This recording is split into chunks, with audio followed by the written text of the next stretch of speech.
පින්නත්නි බොහෝ ගෙවල් වල ප්‍රශ්න ඇති වෙන්නේ අමනාපකම් ඇති වෙන්නේ මොකක් හින්දාද?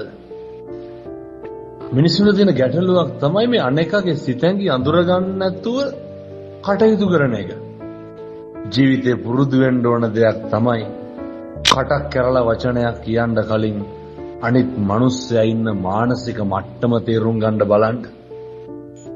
අනිත් මිනිස්සයාගේ ජීවන පසුබිම තේරුම් ගන්න බලන්න. මිනිස්සුන්ගේ දුක වේදනාව කඳුල අඳුරගන්නේ නැතුව හිතේ තියෙන ආවේගය පිට කරන්න එපා. දැන් බලන්න අර දේවාල තාපසයයි නාරද තාපසයයි පින්නත්නේ නාරද තාපසයා දවසක් ගමනක් යන්න යනවා. හැන්දෑවේ පාර දිගේ යනකොට රැ වෙච්ච හින්දා අම්බලමක නවතිනවා. අම්බලමේ මිනිස්සයාගෙන් අහනවා නාරද තාපසයා මට මේ අම්බලමේ නවතින්න පුළුවන්. අම්බලමේ හිටපු මිනිස්සයා කියනවා නවතින්න පුළුවන්. හැබැයි ආලෝකේ නැහැ.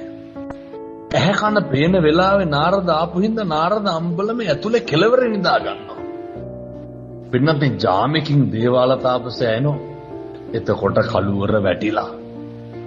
දේවාලත් ඇවිල්ලා අහනවා අම්බලමේ තාපසයාගෙන් හිටපු මිනිස්සයාගෙන්